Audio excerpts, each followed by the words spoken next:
Alright there guys, this is Alan recording another comprehensive Magic the Gathering Arena draft video.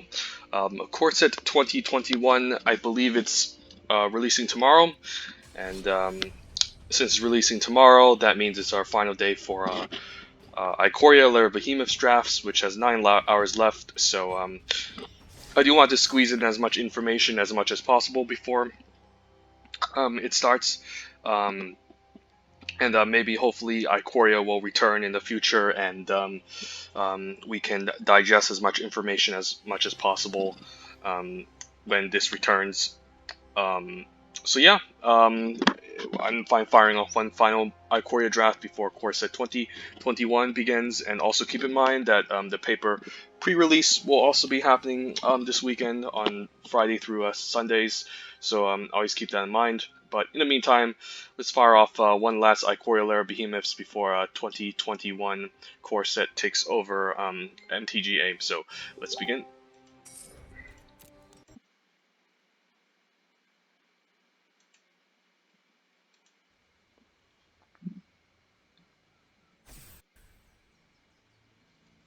Keep in mind that was just my messenger, so if you heard that notification sound, just ignore it. I just closed out off of it, so yeah.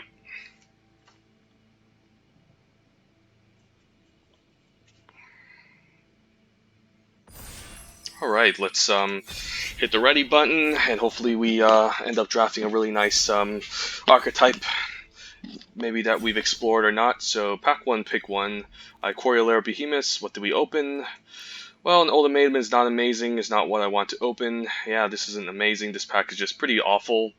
I could first pick the ultimatum and build around it, but it's going to require a lot of work. There's a Porky Parrot, which is excellent in the black-red sacrifice deck, since if you mutate this onto Bootnipper with Death Touch, it can usually win the game if it doesn't get answered. So that has a lot of high upside. The best common is like, I don't know, Humble Naturalist and Divine Arrow. Overall, I think the only choice here is between the Porky Parrot and the Ruinous Ultimatum. Porky Parrot's a gold card. This is like a triple gold card. I think it's more reasonable to take the gold card here, being the Porky Parrots. Yeah, this is a lot of work, but even if you cleared the opponent's board, like, they could still have like a powerful bomb to follow up with, and they could just easily play around it. It's a great card, but Porky Parrot may lead us to a nice black-red sacrifice deck with Death Touch, and that can be kind of fun, so we'll take a Porky Parrot. Followed up by the Porky Parrot, we have a choice between Flame Spill, Fire Prophecy, there's also Deadweight, Coil Bug. I think it's just between the two removal spells, and I think I like Flame Spill more. Although Fire Prophecy does help you loot, it does a little bit less damage than Flame Spill. Sometimes the extra damage does matter, and the extra damage can also hit the face. Also, to keep in mind, Flame Spill is an uncommon, so it's a little bit difficult to get, while the Fire Prophecies are always nice commons that usually appear like sometimes later on. But yeah, not an exciting pack. We got a good removal spell. Maybe we can end up drafting black-red. Should be pretty fun. We'll see. Okay, some interesting options. There's a Snare Tactician if we want to kind of take a gamble at the red-white cycling deck. There's also Boon of the Wishgiver and Essence Scatter as excellent cards in the red-blue spells deck. Porky Parrot isn't amazing in red-blue spells, but sometimes you can mutate on a Thieving Otter and draw a card per turn, and that can be quite powerful. So it's a bit of a gamble here. Do I want to go into red-white cycling or red-blue spells? Given that Boon and Essence Scatter are both in the same pack, I think I'm leaning towards red-blue spells. Now the question is, which one do I take? I find myself cycling Boon more than actually casting it, although it is still a really good card if you can cast it. But I think Essence Scatter is the best blue common in this set, and a nice counter spell that you can keep up for cheap in the early game. Boon would be nice, but if we pick up Cathartic Reunions and Of One Minds, we usually can use those cards to replace the Boon. So I'll speculate on the Essence Scatter here. Maybe red-blue spells is where we want to be. Also, there's a Primal Empathy. Well, we kind of got, don't want to say not rewarded here, but there was a Prickly Marmoset, so that would have been a great follow-up for the Snare Tactician pick. But what other cards do we have? There's a Ram Through, so green looks open. There's a Prickly Marmoset anyways, like we could still take it. And it's a fine 3-drop in the red-blue spells deck, although I prefer the Spell Eater Wolverines. Starling Development can be a fine combat trick. Mystic Subdual isn't bad. Sometimes it's filler removal. I don't hate it. Like, just locking down a creature, removing their mutate abilities. Can be a solid interaction spell. Not the best because they still get a chump blocker out of it, but it still does work. So, yeah, I don't hate the Mystic Subdual. Otherwise, I think I'd be leaning towards Porcuparrot. I could still take it here, speculating that Cycling is open. But we'll take a Mystic Subdual since we just took an Essence Scatter. And, well, Pacifism would have been nice in the Cycling deck. There's a Lava Serpent, but I'm not too high on it. It's better in a Cycling deck as a Curve Topper that you can cast or cycle away. Wouldn't mind Exuberant Wolfbear. There's a chance we do end up in, like, Blue-Green Mutate. And maybe we can splash, like, a Flame Spill. And hopefully we can pick up some Humble Naturalists. We'll see. There's another Essence Scatter. Okay, so blue's definitely open. So it wasn't wrong taking the Essence Scatter. Since this being late also shows that blue is quite open. So I guess I don't have to regret passing up the Snare Tactician over it. Since now I guess there's a 1-mana Cycler in this pack. Also go for blood. But I'm happy to see an Essence Scatter here. And Sprite Dragon. Okay, so definitely getting rewarded here. So it seems like red-white cycling could have been a thing, and now red-blue spells seems open with this Sprite Dragon. So happy that I actually took this Essence Scatter and took a more conservative route, seeing those 2 blue cards in the same pack over taking the Snare Tactician. So yeah, we should be able to draft a pretty fun red-blue spells deck. Seems pretty nice. And now I can take a Wolverine over the 3rd Essence Scatter. Don't think I need a 3rd Essence Scatter. Wolverine is an excellent card in the red-blue spells if you can feel it. Right now we do have double Essence Scatter and a Flame Spill. Mystic Subdual doesn't have synergy with it, but it's still a non-creature spell. But I don't know if it will make the final cut, given the fact that I prefer instants and sorceries to be in the graveyard now of the Spell Eater. Gotta take the Spell Eater now over the 3rd Essence Scatter, just to have a good 3-drop in this deck.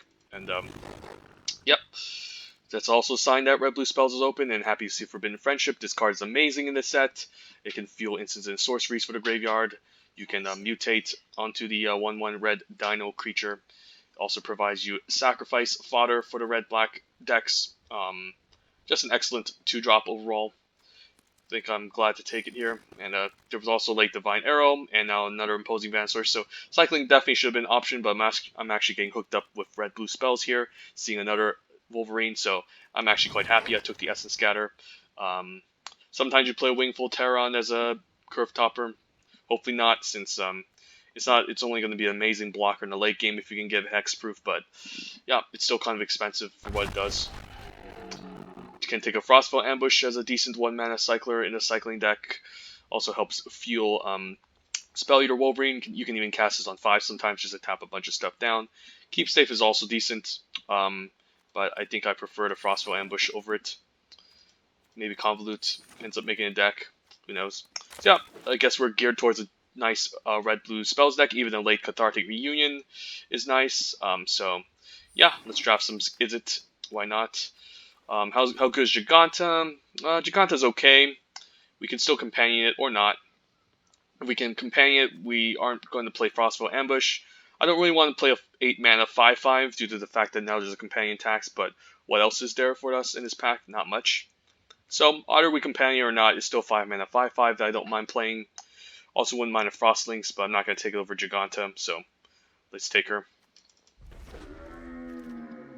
And Archipelago versus Flame Spill. I think Flame Spill makes the most sense. We're not really a mutate deck, although Archipelago is very good. It's better off in a mutate deck like blue-green, and I also wouldn't mind playing this in blue-red spells. It's a good curve topper, but usually blue-red spells want to keep like a pretty low curve, and with enough removal spells, we can get our double strikers through. The Sprite Dragon can maybe fly across. We can maybe pick up other flyers to help this deck out. I think we're going to be a tap-out deck, so I don't think Convolute's going to be amazing. But yeah, otherwise I would probably take the Archipelago here. of 1 mine, 1 mana draw 2 can be pretty broken if we pick up enough Forbidden Friendships, but Flame Spill is just a cheap interactive removal. Really powerful. Glad to see it here. And another Flame Spill. Okay. Well, I'm going to take as many of these as I can. And now I don't mind just putting the Frostful Ambush into the sideboard, since I might even Companion Giganta or not. But yeah, pretty happy to see a second one being passed. So red is definitely open. Blue was open to our right. Red is open to our left. So we are definitely in the right colors. Best card in this pack is Blood Curdle we could splash for, but not going to take over a Flame Spill. That's already in our color. Now I can take another Wolverine. I think I like it over Frostlinks. Or I can take another Forbidden Friendship. Maybe that's more important. Just to have a bunch of these. Wolverine is also nice, but I would prefer to have more 2-drops in this deck. I don't think we have enough flyers to warrant the Reconnaissance mission, but it can be pretty powerful if we pick up like a bunch of flying creatures. We currently have 1, but yep, I think I like the Forbidden Friendship, and I think I like the Wolverine over the Frostlinks, just to assure up that we have some turn 2 plays. And with Double Spell Eater, we should be fine here. I mean, I could still take the Wolverine, like, it's pretty strong with what we currently have, and it's another powerful win condition. This is for utility, this is for win condition. Guess I don't mind taking a third one. Now I can take a Rock Slide over Thieving Otter. I think we should have enough 3s.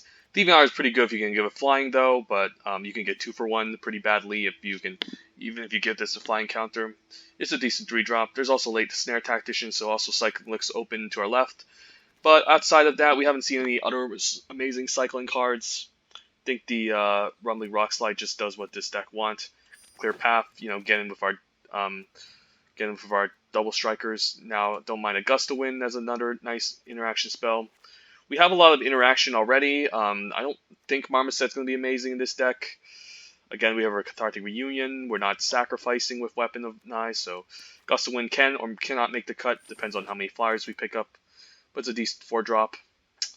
I'd rather have the Ceratops over this, but I'm happy to take a Capture Sphere. So I don't think we're playing Mystic Subdual in this deck. Another late Gust of Wind, why not? So we have a bunch of removal. Again, we just need to make sure we have enough win conditions. Hopefully we pick up some nice flyers at 4. Or Pyroceratops to help boost our spells decks. We have triple Flame Spell ready, double Gust of Wind, Rumbling Rock Slide, and Capture Sphere. So we should have enough removal here. We also have a double Frostlink, so I think we can focus more on creatures next pack. And then as long as we kind of fill out the curve, have a decent number of 4s and 2s, we should have a pretty well-rounded deck. So we'll see. I wouldn't mind Archipelago in this deck as well, maybe replacing the Wingfold Terran. But we're definitely getting rewarded nicely in for our colors options. Seeing the late Gust of Winds, the late Rumbling Rock Slide shows that red was definitely open. Hopefully we can pick up, I don't know, I do like the Omniseas. Why are these Cathartic Reunions being passed? Shouldn't be here late. It's a really nice card. Okay, well there's Zenith Flare, but we can't play it. There's a Dual Land to help fix our mana. Cloud Piercer can be okay. Guess we can take a Dual Land. I think it's too late to transition to Cycling, but this would be amazing first pick. I think Channel Force is only great if you have the Omniseas. Outside of it, it's pretty bad. Not an exciting first pick. Hate passing up the Zenith Flare, but we can't cast it. I think I would hate draft this in a real-life pod, but in a online draft where we don't play against the other players, I think I'm fine just taking the Swiftwater Cliffs to help fix our mana.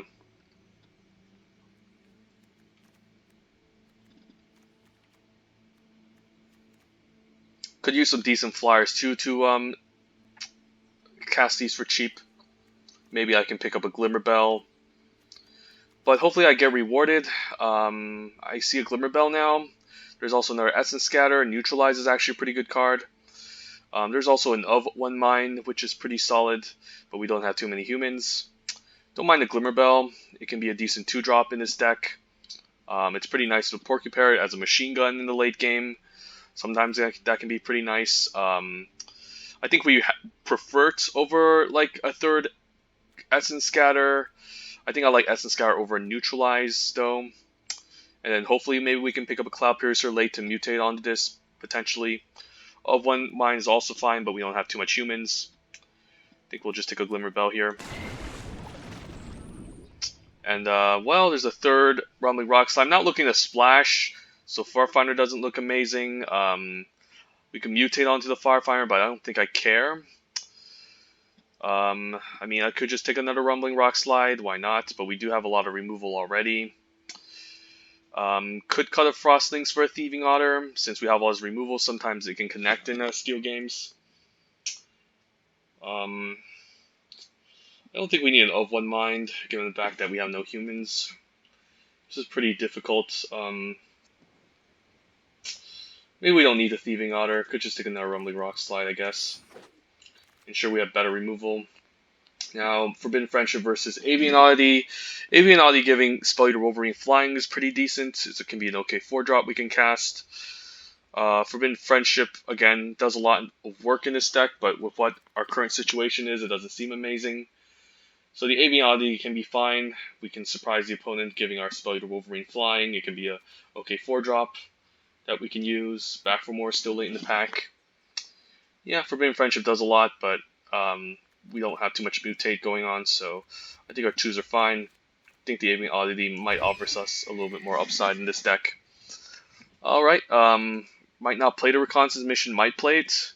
Depends on how much flying we have, but there's also nothing else in this pack I want. So I might just play this Wingfold Terran in this deck, just to ensure I have kind of like a late game flyer. I think I'll take my 3rd Essence Scatter over and Neutralize. Although we could cycle Neutralize, I think Essence Scatter is just a better card in general. Don't really want to keep up double blue just to counter like a removal spell. And we can just run 24 lands, I think. I mean 16 lands with the Swift Water Clips. And then this should be our deck.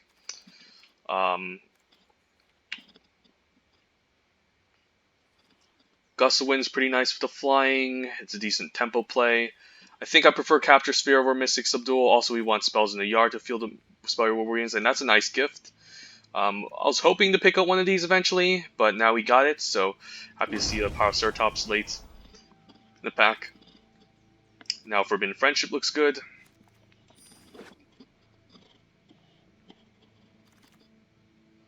There's still a late Thieving Otter, but I think I prefer the Frostlinks over it. I guess I don't mind a Channeled Force. Maybe we end up playing it or not. We'll see.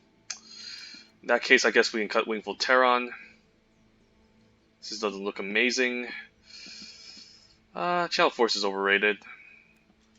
We'll take a Thieving Otter. And Cloud Piercer doesn't seem bad in this deck. Like, maybe we can cut the Wingfold Terran now and then use the Cloud Piercer as a decent 5-drop or a mutate creature. Of One Mind would also be fine, but I don't know how much card draw we need. Like, we do have double Forbidden Friendship, but Cloud Piercer might just be the beefy creature we need at the top end. Now I guess I can take an Of One Mind or even Thieving Otter.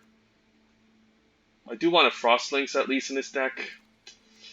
I don't mind an Of One Mind though. Like, we can play one Thieving Otter, one Frostlinks, and the Of One Mind should be pretty solid in this type of deck.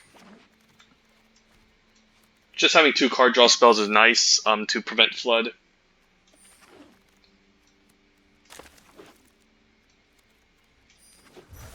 Alright, pretty decent. So I think we're playing all the creatures. I could also Companion Giganta. I mean, that's actually not a bad idea either, since it gives us an extra card slot. We can cut a land and 2 more cuts. I could cut an Essence Scatter since we're more of a tap-out deck, but having 2 is pretty good. And the removal looks pretty solid. I do like having at least, again, a copy of One Mind and a Cathartic Reunion in case we end up flooding, even in a 16-land deck. I think the creatures are good. How good is Glimmerbell? It's pretty good. Cloud Piercer is pretty decent with the Porcuparrot. I love having double Forbidden Friendship to fuel our creatures. I could also just cut the Thieving Otter. Like, Thieving Otter is pretty nice with some of this removal, since if it can connect and draw us a card, it can be pretty strong. Or I could cut the Frost Links. I could also consider going 15 lands, as crazy as it seems. Um,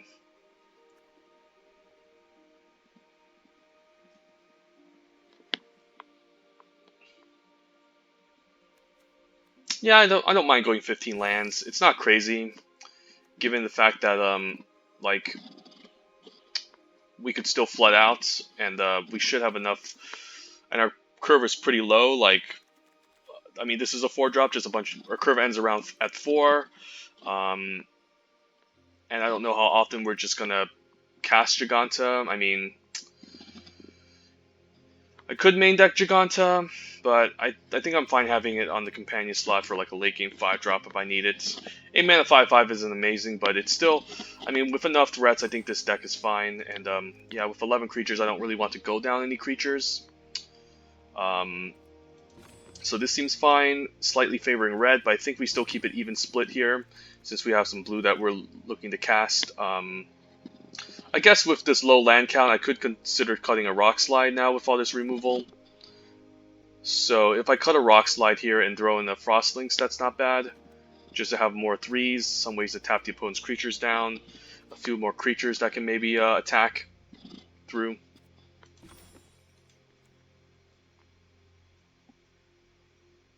Yeah, seems to be an okay deck overall. 15 lands isn't the end of the world.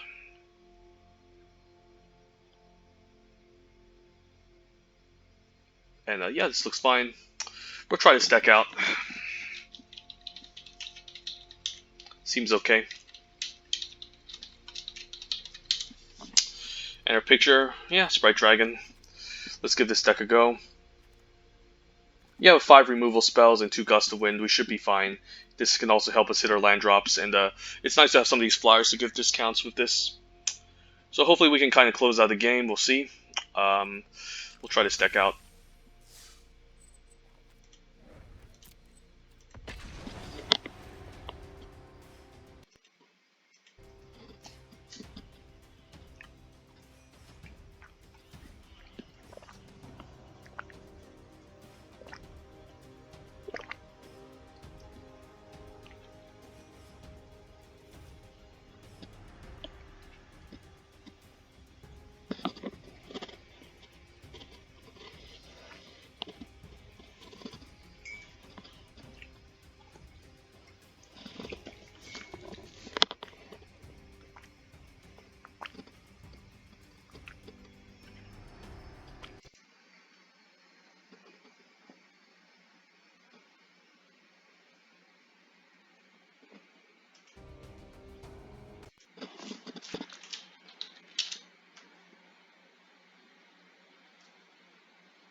Alright, Forbidden Friendship on 2 doesn't seem bad.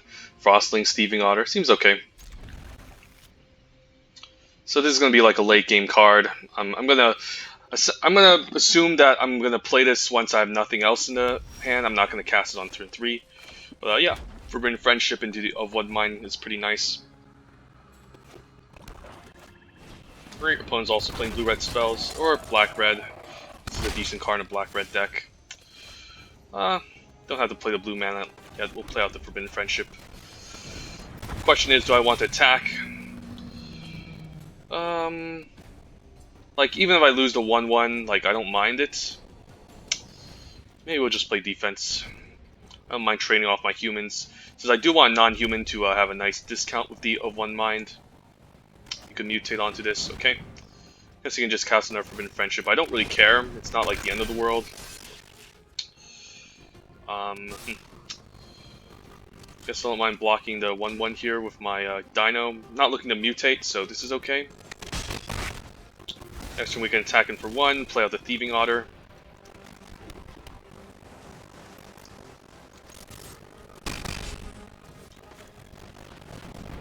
We can cast this for 1, hopefully we can get blue mana, cast Frostlinks potentially. Don't really want to gust back a Lord Dracus since he can just get back his spells. So, I'm fine taking 2. He might just stay back. Okay. This is fine. I could play the Frostlinks next turn, tap down a 1/1. Ooh, or I can tap down the Boot Nipper. Or I could bounce it.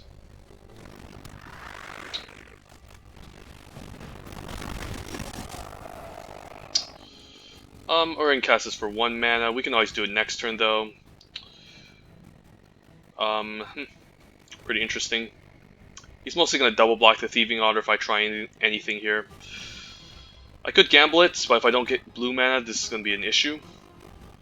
But I guess I can still hold them back and take 2, so yeah, we'll cast the 1 mine for 1 mana. Now we can cast the Frostlinks. And I guess we can keep the Boot Nipper tapped. Do I mind trading my Thieving Otter for his? He's definitely going to double block if I go for it. So I think we just stay back.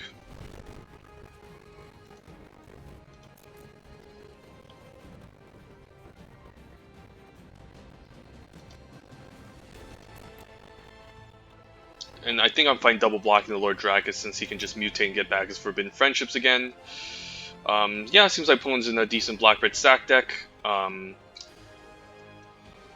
Weaponize would not be great here since he can sacrifice his 1/1s to get rid of my 2/2s. So I might need to trade off these creatures or something. Okay, that's fine. He knows I've just these interaction spells.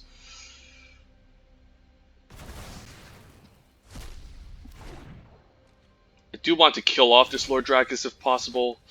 I don't mind actually cycling the Gust of Wind on his token though. That can also be pretty decent here. Just drawing a card, cycling this away. And then I could, there's no good attacks, we'll just stay back. The 1/1 can hold off the 2/1. Next turn we can play the Spell Eater Wolverine and play the tax on Giganta.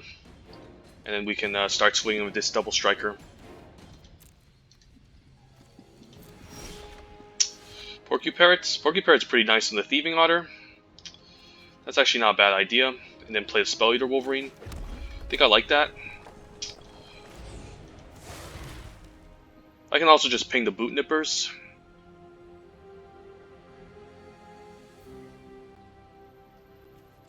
I mean, this would be a pretty bad 2-for-1 if he kills it. But it's pretty powerful.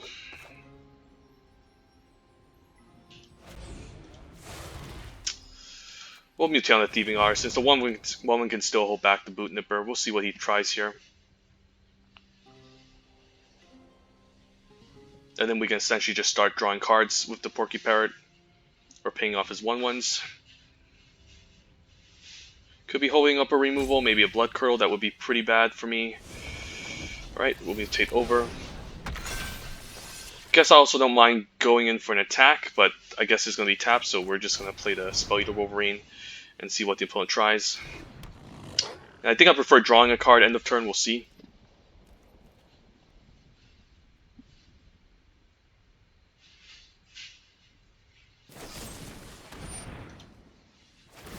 I could kill a Boot Nipper, but drawing cards is better, so we'll just draw cards. Do want to dig deeper into the deck. And this Double Striker is pretty nice. Could Gust, but he just gives us Death Touch. Do I care? Could just play for the Giganta tax, but I can't cast Giganta. So I think it's fine maybe just bouncing the token here, since he can give this Death Touch later, which I don't want. And this is pretty nice. Now I can get an attack with the 3/2, and maybe hold up the Flame Spill.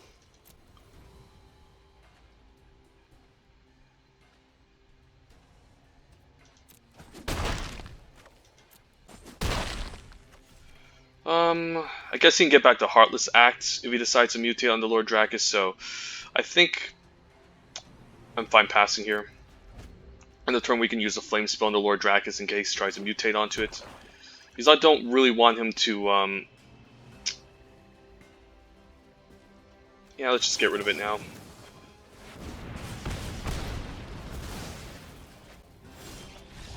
Alright, not bad.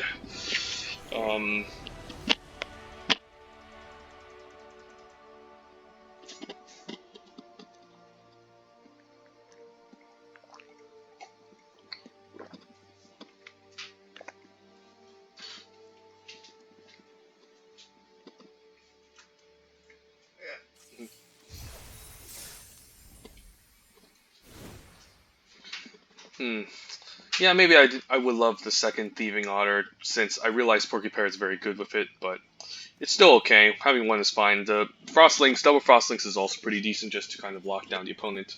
So overall, yeah, not bad. 15 lands is okay. A bit hesitant on it, but I mean, sometimes you can flood and you don't want to really... Even 16 lands can flood in a very low curve deck.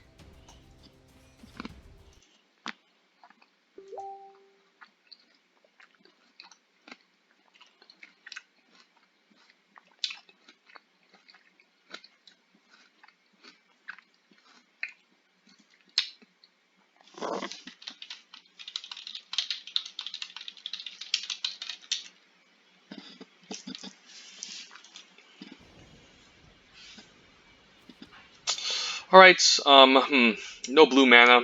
We're on the play. We do have Flame Spill active. We're on the play, though. If we don't get blue, we're going to be in trouble. This is going to just be a 3-2 at the end of the day. But we're on the play. I think we risk it. Don't really want to go down a land on the play. A card, I mean.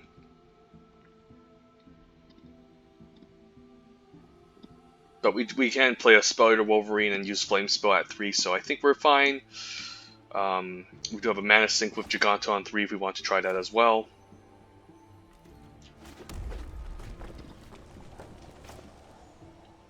Might even play a Giganta Tax on 3.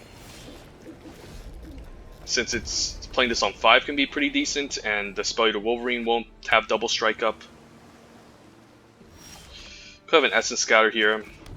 Let's just play a Giganta Tax. You could snipe it with a Thought Seize, but this is okay.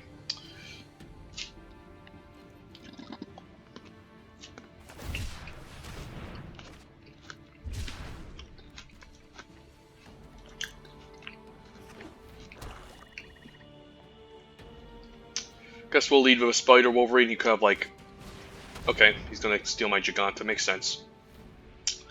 Yeah, I was expecting the memory leak. He could have an answer for Giganta, so he might take out the Spell Eater Wolverine here.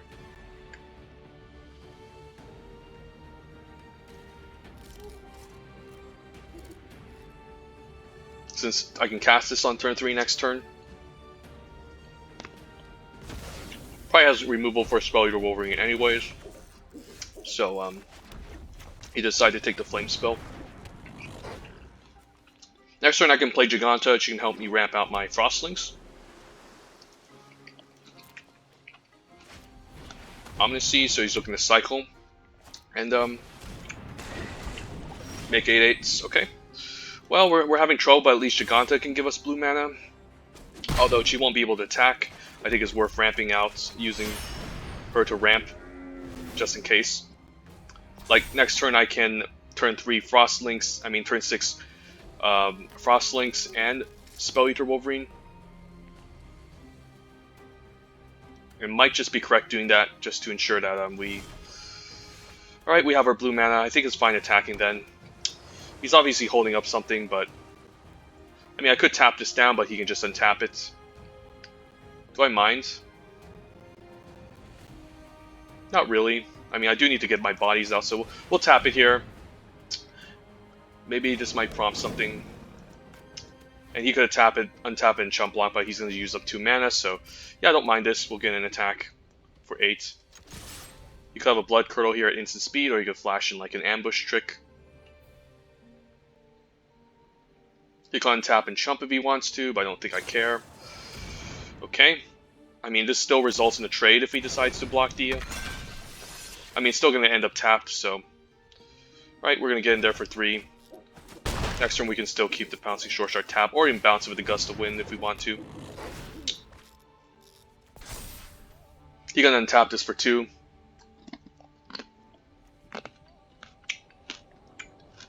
But I don't mind trading off a 3/3 here.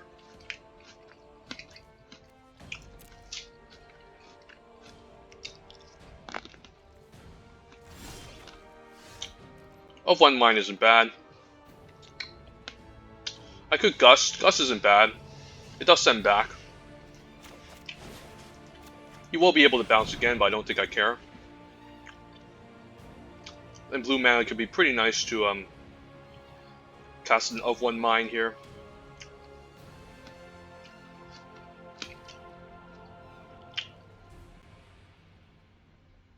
And I do have a lot of removal here in this deck, so we'll see what he tries here. Okay. That's still going to result in him not having mana to tap up, so we're still going to get in a lot of damage.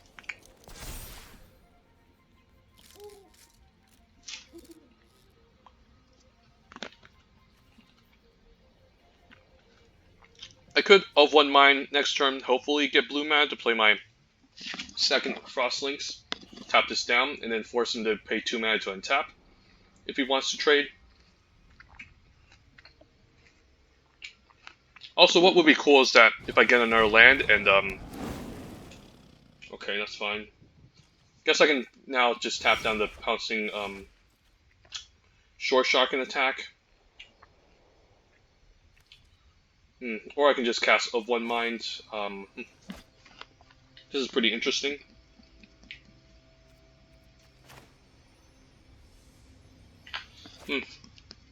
Since I keep this tapped, I mean, he's most likely just going to trade off his 2/2. This is actually pretty interesting. I guess if I tap the Pouncing Short Shark, I can just attack with my 2/2. But the of 1 mine can help me feel double strikes. So maybe I just cast the of 1 mine. And Essence Scar would have been great, but I think we're going to Cathartic Reunion here. Just to get this double strike. Let's try that. And then we can maybe ditch Giganta because she's clunky, and maybe Frostlings can go, since maybe giving my creature flying is better. I might need Essence Scatter for later, so we'll try something like this. And now we can keep up Essence Scatter here.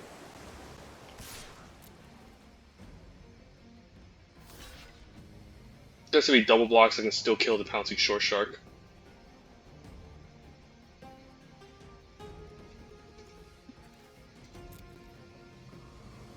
I don't mind if he double blocks. I do want to kill the Short Shark here. But he's probably planning something, but at least we have Essence Scar to prevent a mutate from happening here.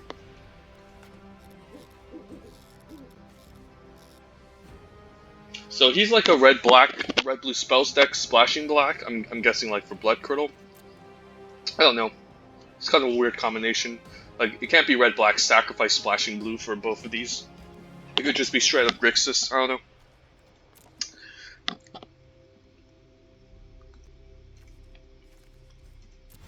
Okay, just has some taps. He probably has a flash trick here. I'm presuming it's a flash trick. Otherwise, I don't see myself any reason why he's keeping him on his mass. So I'm going to play out the Power Ceratops first and see what he does. And then we're going to attack. And if he has another Pouncing Short Shark, we can just Essence Scatter it. I think I'm fine attacking Vol because he's forced to chump block if something messes up for him here. If he decides to block the 2/2, he's essentially just dead. Well, I can't get rid of that. I don't think I care about 2/2. Yeah, 2/2 Shark is not the end of the world. That's fine. Do I want to cycle the Avian Oddity? Like, giving something flying doesn't really matter. She could kill the 2/2 here and then just essentially just I guess he's chump blocking, killing 2/2 and taking 6. That's fine with me. It's not the end of the world.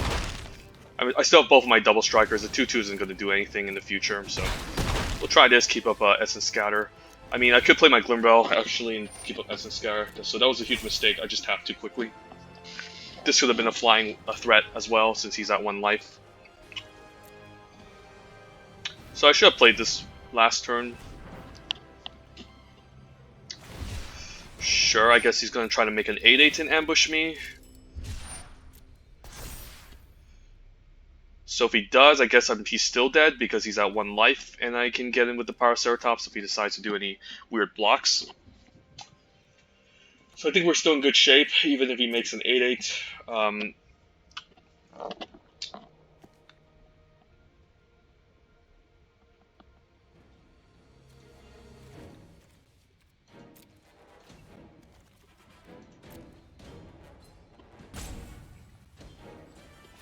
Alright.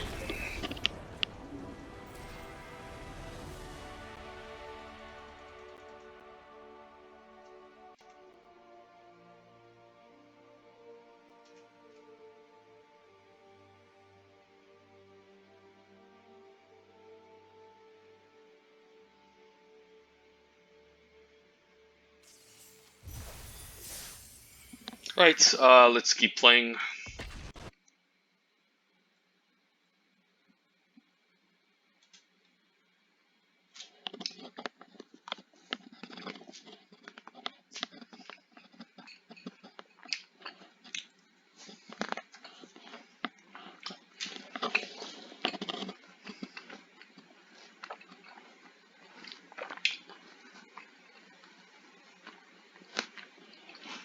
And if you hear crunchy noises, I'm eating grapes, so I'm sorry. I should be muting this.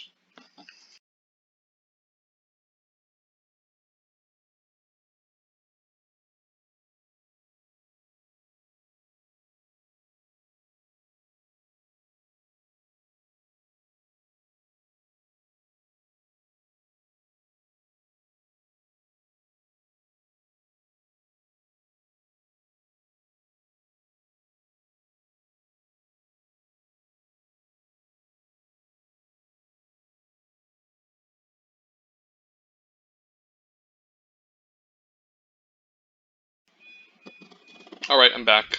Let's see. 2-0. Alright, not bad. Nice 2-drop into 2-drops. Porcupine can be pretty nice to mutate onto these 1/1 tokens. Essence Scare won't be easy to keep up since I'm looking to curve out, but still a good card. We'll keep.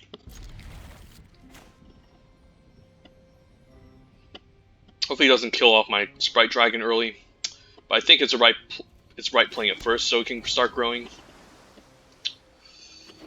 Alright, so Simic, so no, don't have to be worried about the dead weights on turn 1, so we can smash in there for 1. We could keep up Essence Scatter next turn if we're scared. So yeah, so Simic, he's probably keeping up some other stuff here. Could have a Mystic Subdual to answer the 1/1. Okay, Symbiotes, makes sense.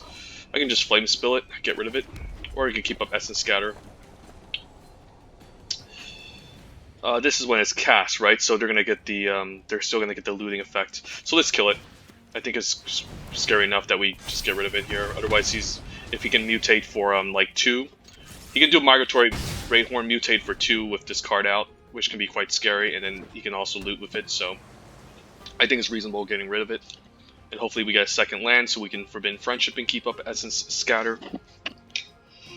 One could have like counter spell up, okay, that's fine.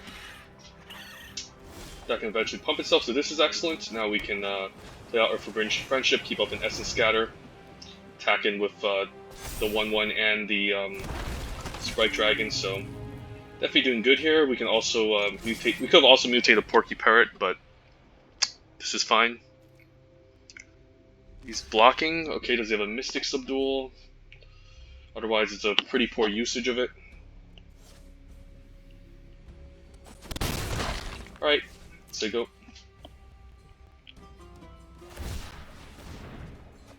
Cycling a Migration Path. So this is going to get pretty big. So it's going to be out of range of Ram Through, but not Charge. Here, this is nice. We can play the of 1 Mine for 1 mana. So we'll do that first.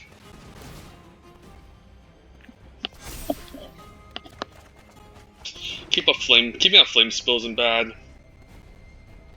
And the Forbidden Friendship and the Essence Scare. So we're just going to attack him for 4 and pass. Because obviously if I attack the 1/1s, that's going to threaten a pump. I could definitely do that. I can threaten a pump and flame spill in response, but I want to use mana on his turn, so we'll just keep all our stuff open in case something happens.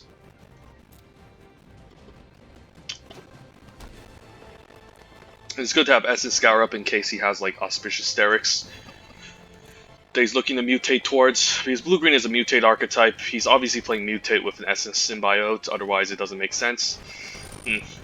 I could let this resolve. I mean, I do have Flame Spill to kill it for 4. And I can 2-for-1 him. He does get to draw a card. Or I can just Essence Scatter here, which is also not a bad idea. And maybe we just Essence Scatter. I don't want to really have him draw a card. And then I can start attacking the 1/1s as well next turn. We can keep up Flame Spill for something else. Ooh, Cloud Piercer isn't bad. I could also just cast a Pyroceratops here. Or I could just Flame Spill it. Yeah, Cloud Piercer isn't bad. Might force him to chump, but we don't have anything to discard. I think we'll just attack with all, see what he does. That chumping is fine here. I mean, not chumping, trading. Now I don't mind myself a Pyroceratops as a nice 4-drop in this deck. Could have his own Essence Scatter here, but it should be nice. Now the Flame Spill and Fire Prophecy can enhance it. Okay.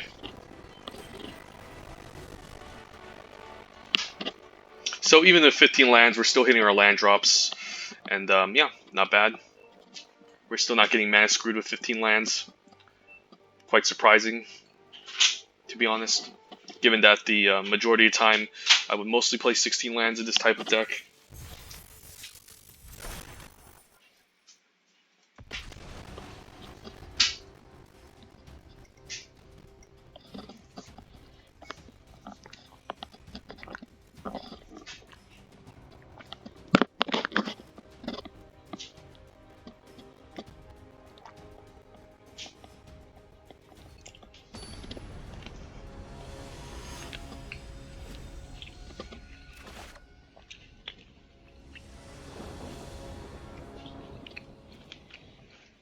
Alright, we're on the draw. We need red. But I guess if we get to land 4, we can Capture Sphere, maybe hit him with the Thieving Otter. I'll test his hand out. It's not bad, it's okay. I just want to hit my 3rd land to drop in the Thieving Otter. Ooh, Whisper Squad. Alright. Is this the game we finally get mana screwed for going 15 lands? You can just make Whisper Squads end of turn. But the Glimmer Bell can hold them off for now.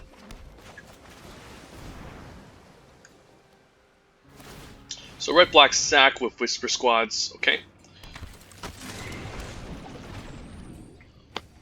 It's probably running a low land count too, maybe 16 or 15 lands with these Whisper Squads. Alright, so hopefully I get my 3rd land. I just want to hit my 3rd land drop and I should be happy. But at least Glimmer Bell can hold the fort for now. I can also just attack with it and threaten to untap. But I don't want to do that. I'm going to represent Essence Scatter here, so we're just going to pass. So we're definitely getting punished now for going 15 lands. But I mean, mana screw does happen with 16 lands too. What am I supposed to say? Okay. So we're just going to end the turn discard. And what do we discard here? Could just discard a Forbidden Friendship. Although Forbidden Friendship is pretty good of 1 mind. So what do I discard here?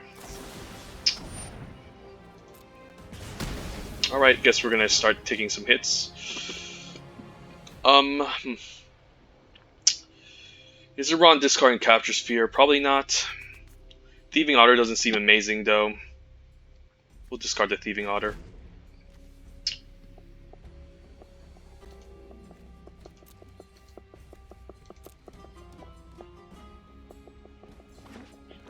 So opponent's on the beatdown. We're just trying to outvalue the opponent with our larger creatures here. Night Squad Commando, okay. So Frostlinks wouldn't be bad here. I think I'll cast Frostlinks, tap down the 2/3, play defense with the 2/2 body.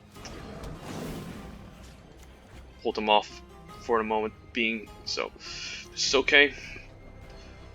I do want to get red mana so I can cast of One Mine and Forbidden Friendship in the same turn. Ooh, even Heartless acting a 2/2. Wow, that's quite that's pretty nice for me actually, because alright, I guess I have to cast the of One Mine. Don't particularly want to, but I guess we can do this, and then I guess we can now... Oh, we don't have to discard, so we're going to take a beating. Next turn we can play out the Forbidden Friendship. And hopefully the Spell Eater Wolverine. To play defense, we'll take 2 from the Night Squad Commando, or I can use the Flame Spell.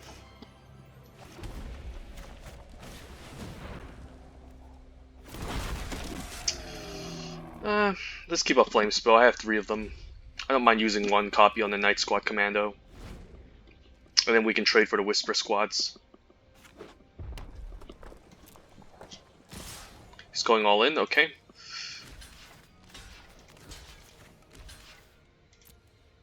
Has priority.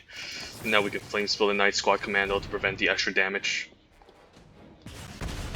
Taking 1. Alright, so we're getting there. Spell Eater Wolverine has double strike, so it's a threat. And then we have Flame Spill and Capture Sphere to help clear a path if he plays anything large. That's a card I also don't mind Flame Spilling. Labyrinth Raptor is scary. Could just double Flame Spell here. But Wolverine's pretty nice.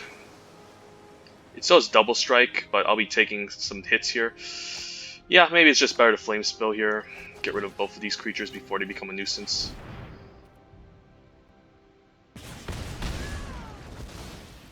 And this can pump itself, so I think I have to get rid of it too. Then I can take 2, play on my Spell Eater Wolverine, and we're in good shape.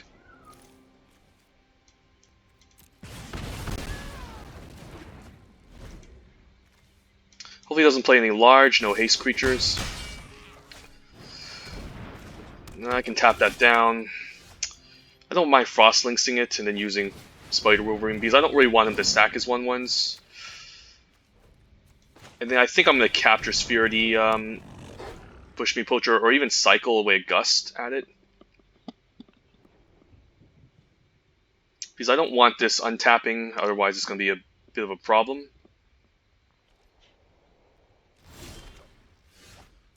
Good Cathartic Reunion, but we'll save that. Guess I don't mind the Capture Sphere here. Keeping it tapped is really nice. And then we can also just attack with a double striker and start clocking the opponent, keeping the 2/2 back on defense.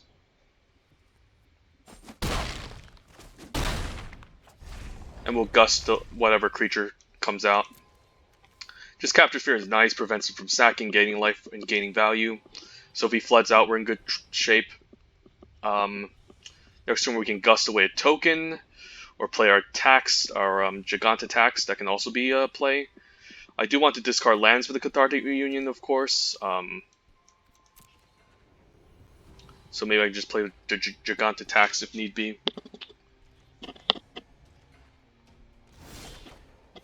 Okay, I could take the Gust here approach, and I can also just essentially just, if I get a land, I can discard with the Cathartic Reunion. So this is pretty nice.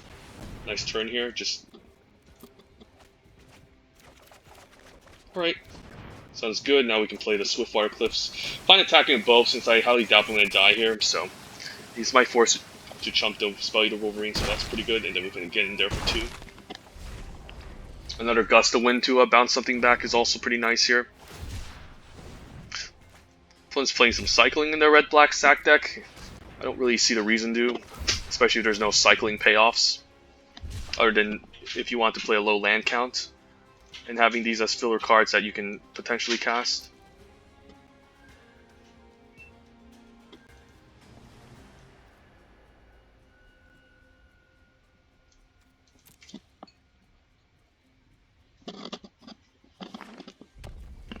Next turn we can play Giganta Tax, Gust of Wind, and also play the Spell Eater Wolverine.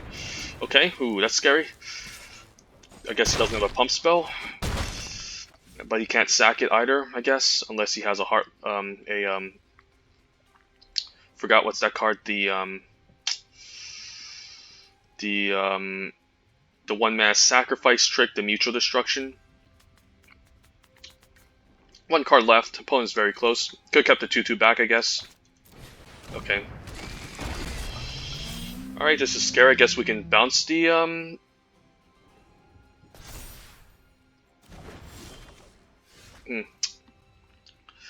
So I guess we could bounce the Whisper Squad and then attack with both. He's forced to trade or chump here.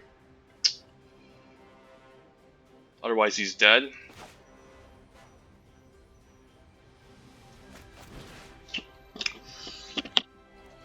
Sure. And yeah, he's forced to trade here or chump. So we'll attack. If he gets another tentative connection, I guess I lose. So it's best to play the Forbidden Friendship in case he has a tentative connection here, since I will also have another blocker available.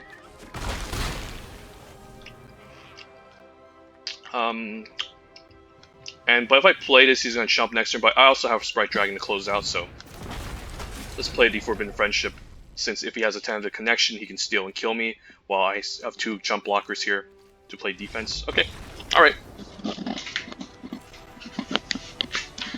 Definitely need to be careful with the tentative connection cards in the red-black sack decks, and sometimes they can just steal games if I'm not careful.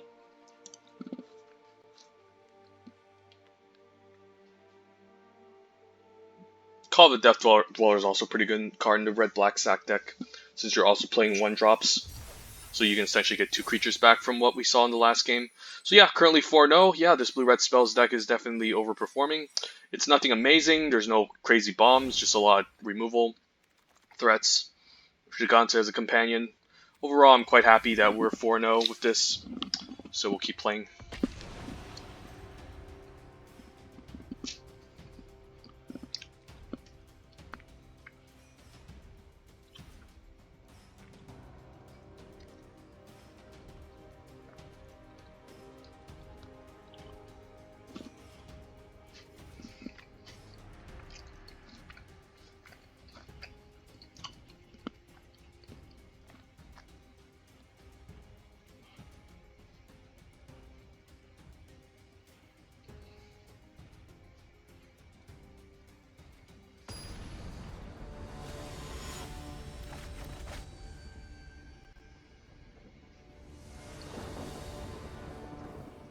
Alright, well, not amazing.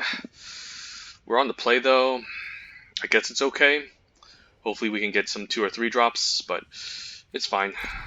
I think I'll try it. And dual land's nice too, since we might allows us to cast whatever we want.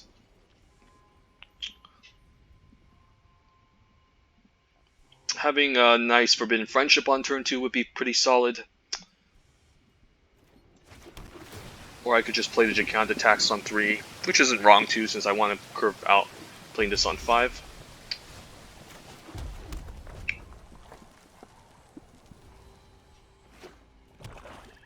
Ooh, another red-black sack deck. Wondering why they're so popular. I think I'm fine playing out the Giganta Tax here. You could dot seize it again, but that's fine. They did it in the last game, I'm not scared. You could cycle here end of turn. But next turn I most likely will be trying to resolve this Paraceratops, since it can grow exponentially if we pick up a Forbidden Friendship of 1 mana the same turn. I guess he's just cycling to his land drops, and he missed it, so yeah. Let's play out the Paraceratops, start enhancing it.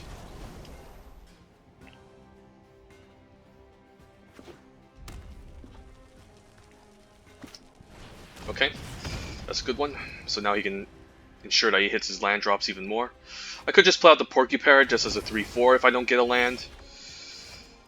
I mean, I don't really want to keep up Essence Scatter. I guess I could draw 2 cards and keep up Essence Scatter. Porcupine won't be able to do anything, but a 3/4 body can be okay sometimes. I guess, like, since Paraceratops die, I don't mind digging for a land here. And then keep up Essence Scatter. Yeah, seems pretty solid. Now we can keep up Essence Scatter, and that's pretty decent. Do I want to counter that? Not really. I also don't mind if he mutates onto it, since I can shoot it down with a Rumbling Rock Slide. Don't mind him getting lands, to be honest. So I think Porcupine keeping up Essence Scatter is fine. I could also just play out Giganta as a 5/5, but he's going to be suspicious. So I think it's fine playing out Giganta here, just to get it out. Otherwise, if I play Porcupine, he's obviously going to be suspicious. You could Blood Curdle this, but I don't care about 1/1 Menacer. If he gives a Farfinder Menace. Hellbonder's okay. We could always just bounce that back. Does he have a Heartless Act? Okay. Sure. Forbidden Friendship. I guess I can play the Forbidden Friendship, mutate onto it, and ping down the 1/1. That doesn't seem like a terrible play.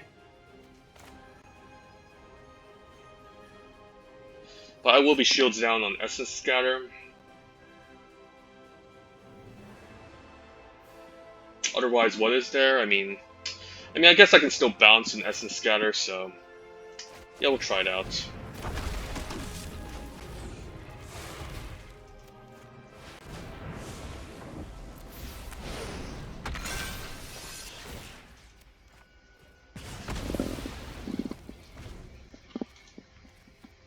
And he used 2 removal spells already, so he might be running out of removal. You never know, they could have Rumbling Rock Slide here. I don't really care about Songer's Hellbonner beating me. Yeah, they have Rumbling Rock Slide. Okay, so this is just going to be a match where everyone's just going to swing removal spells at each other. I guess I'm fine with that. That's pretty annoying. I guess I can kill that now, or lock it down with a Capture Spear. Don't mind locking it down for turn, even on Essence Scatter. We can get in there for 1. Keeping land for a Cathartic Reunion here is fine. I have Essence Scatter to counter anything gigantic. Gloom Pangolo, do I care? It's pretty annoying. Yeah, let's get rid of it.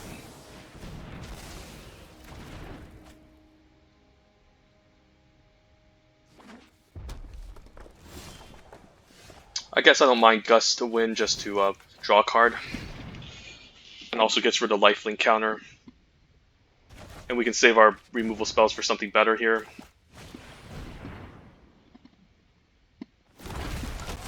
Then we can get in there for 4, I think. Opponent's definitely playing weird cards. He has a lot of good removal spells, but the Unexpected Fangs and Gloom Pangolin is not something I would necessarily play in a black-red deck.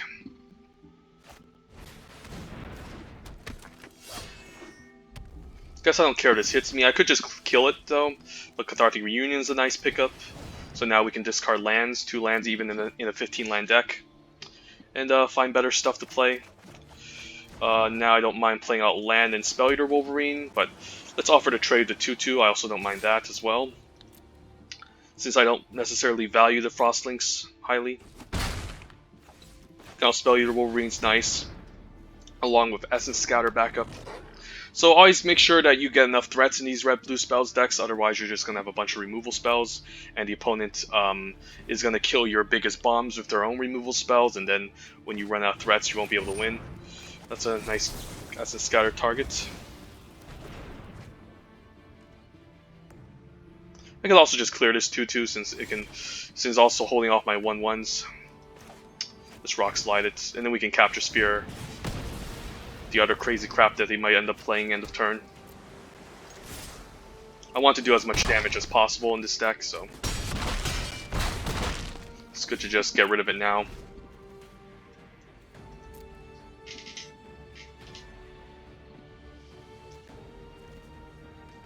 Alright, 5-0, 15 land blue-red spells deck.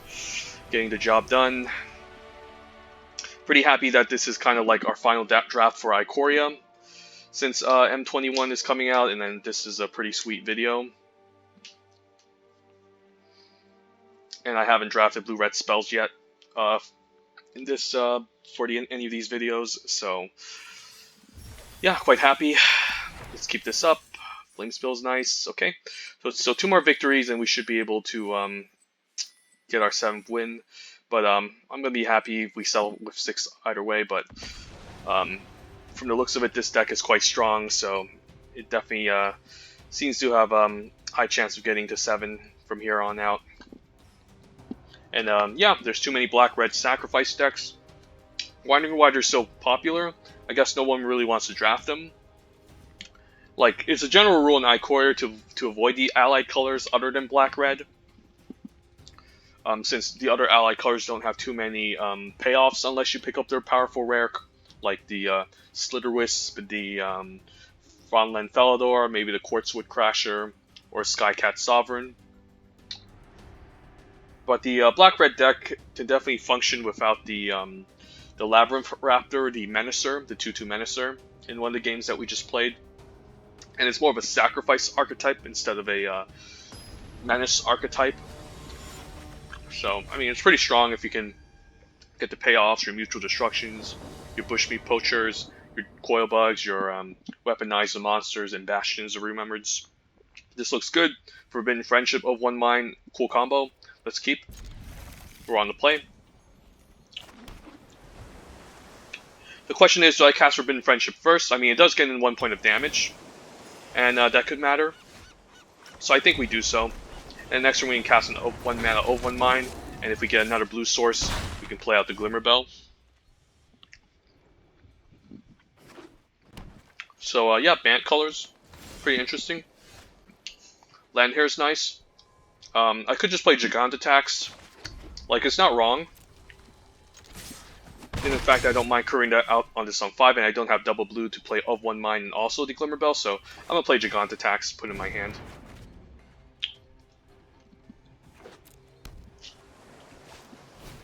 Thieving Otter. Okay, I can tap that down.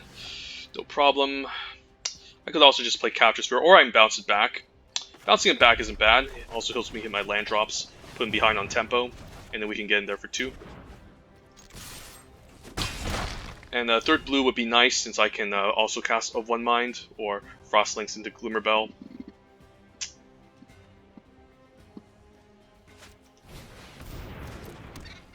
You missed a land drop? Okay, that's a decent sign. Could play the of 1 Mind here, hopefully I get a blue. Bit risky, I think the Frostlinks is fine here. Tap it down and then get in for 2 again.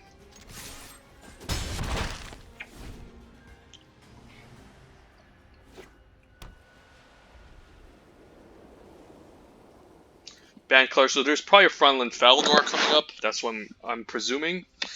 Because this is a weird mana combination. You could also have a Pouncing Short Shark he's looking to splash at instant speed here. Frostlinks tapping down my Frostlinks, playing defense, okay. Well, that's not bad. I can now play Sprite Dragon into Forbidden Friendship. I could also just Forbidden Friendship. I think I want to get the Sprite Dragon out as quickly as possible and start enhancing it.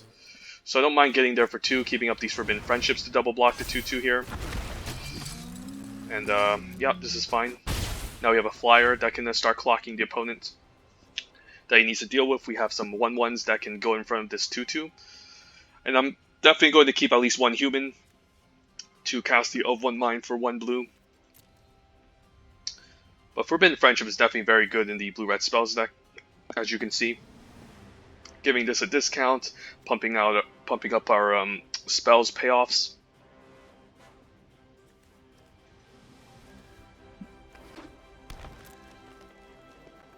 So do I double block this? Let's save a Pouncing Shore Shark, that's going to be quite annoying. Yeah, that would be quite annoying, that would lead to a blowout, so maybe I just chump the 2/2 if he decides to attack with it. Since I can hold it off for a long time, and then once I'm able to cast my of 1 mine, I should be fine. Okay, ram through, so unfortunately our flyer is dead. We can still double block the Thieving Otter, and I can just take 2 from the Frostlinks as well, which I don't mind. Here, I guess we can still cast our Frostlinks. Or I can just play my of 1 mine. I think I play my of 1 mine here this turn, given that our board is pretty stable. Now I guess I can play my Spider Wolverine. Let's attack with a 2/2 first, maybe offer a trade. Could have his own Essence Scatter or Convolute to keep up against my Spell-Eater Wolverine. But I'm still going to cast here. I mean, what else am I going to do? I don't want to stay back with all this mana open, and this is good. Now we have another threat that the opponent has to deal with. He could just kill this end of turn. Okay. I mean, it's still a blocker. Like, a 1-2 blocker isn't bad. It's not the end of the world. I could throw everything in front of the Thieving Otter if I'm afraid of a pouncing Shore Shark. But a Luna? Ooh, a Luna is pretty scary. I guess he can connect once and get a permanent off. Okay, just a non-land permanent. Okay, it's not a big deal. So he's going to draw a card. Here we can play Capture Sphere. We can also just tap it down for a turn. I think we want to get the Flyer out and Capture Sphere this. Yeah, let's do that. You can keep, I guess you can keep mutating onto this to get value, but that's going to require a bit of work. So I think we're just playing the Glimmer Bell so we can start hitting him for a bit.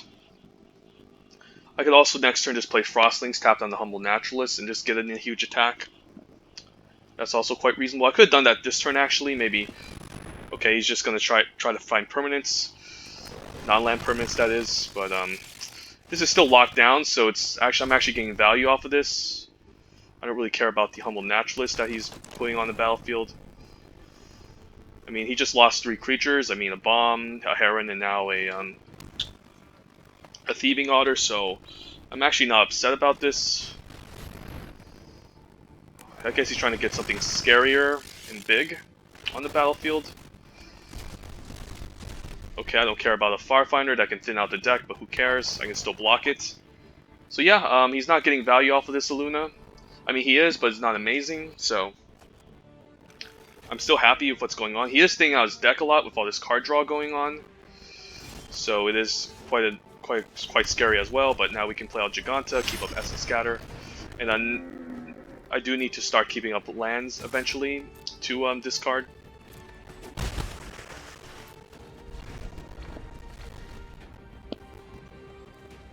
For the Cathartic Reunion.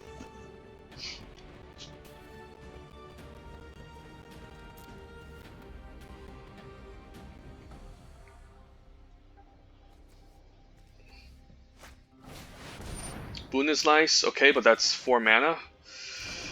I mean, I guess he's able to cast creatures with the Humble Naturalist, but if he's tapping out for creatures, that's nice, since I can get in a huge attack next turn. So I don't actually mind him drawing 4 here. Like, he's not really developing the board, he's just drawing a bunch of stuff. This one also has a few creatures left, I mean, few lands left, 11 cards, left in the library, so... Well, that's annoying, sure.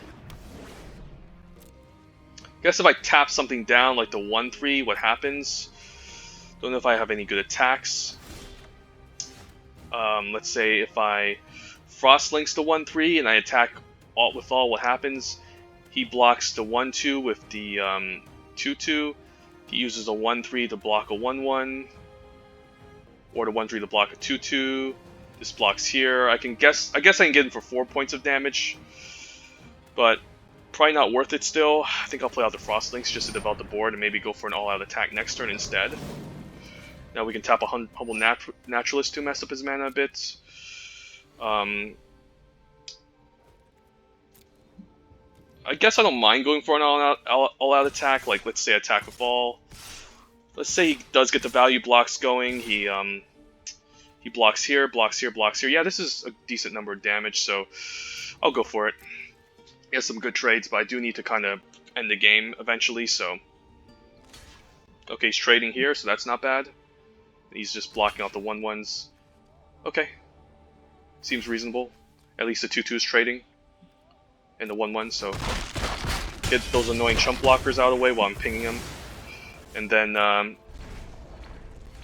next turn it won't be game over, but I can still, go for a huge attack again. I got in there for 4, so that's fine. Now the question is, what do I counter? He's probably leading with something small, so I don't want to counter it yet.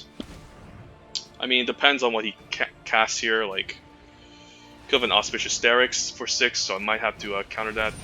Yeah, that's not going to resolve. I cannot allow that to resolve. Yeah, this is good. Yeah, I can't allow that to resolve. It's game over if I let that resolve. So if I attack all out next turn, I guess he can block a 1/1, but I can get in there for 4. So maybe he's forced to block the 2/2 here, and I can get in for 3.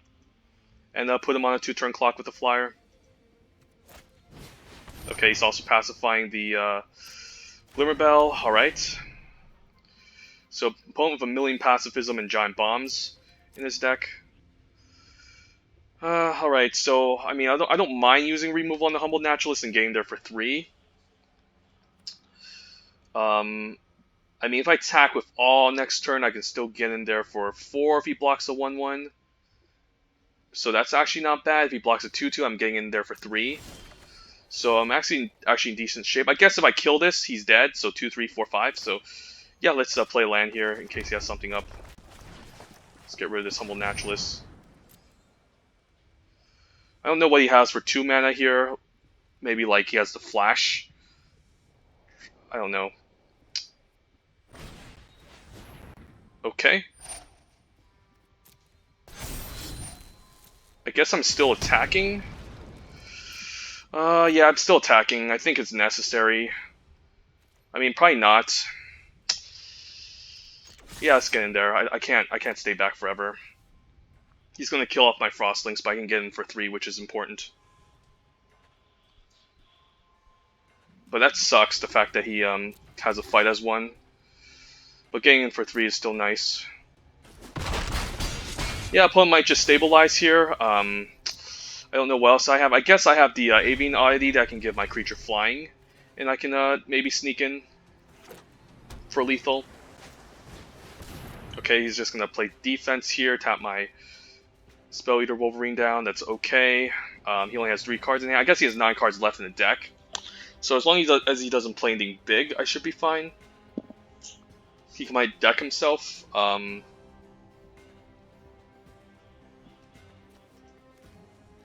I have 1 more Frostlings in the deck too, so that's also important to keep in mind.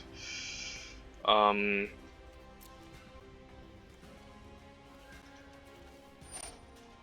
have a lot of cards left in the library, so overall I do have answers, but I can still risk flooding here. Yeah, the fight as 1 is just... yeah, that was quite unfortunate. But now I might have to double block the Thieving Art. I could actually let him draw cards, like... He is running low on lands, on cards in his deck, so I actually don't mind him drawing. Like, maybe the game comes down to just decking, potentially, so... I actually don't mind him just drawing cards, really. You might consider staying back with the Humble Naturalist because I might have like a haste creature.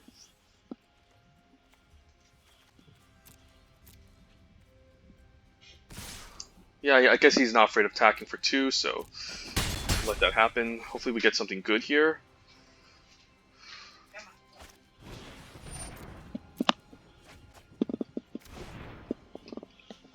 Yeah, I don't mind him decking himself. He's at 7 cards. Ooh, Porky Parrot's nice. I guess it's game over. I can just mutate the Porky Parrot, tap it, untap it, and then kill him. Yeah, let's try that. So yeah, I guess this only can attack or block, but it doesn't say I can't use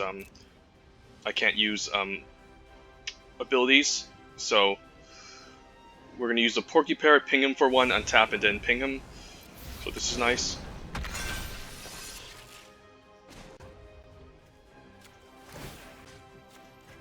Combo assembled. Seems like Porky Parrot is good in the red-blue spells deck. That's hilarious. With the Glimmer Bell and the Thieving Otters. Alright, Porky Parrot stealing the deal.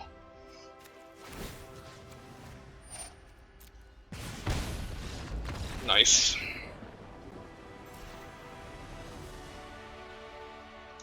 Opponent was probably getting salty there. I don't know. Just playing a weird color combination. But he had Kogla and a bunch of humans, so I guess it made sense. And the fight as 1 is pretty annoying card as well. 1 mana, just give a creature indestructible. That's so annoying. And pumping the creature. If he didn't have the fight as 1, I would have won that game or pretty easily. But Porky Parrot, yeah, pretty good card. Let's move to the final boss, I guess. But before we do so, let's kind of review the deck. I'm gonna take a snapshot here. Let's see.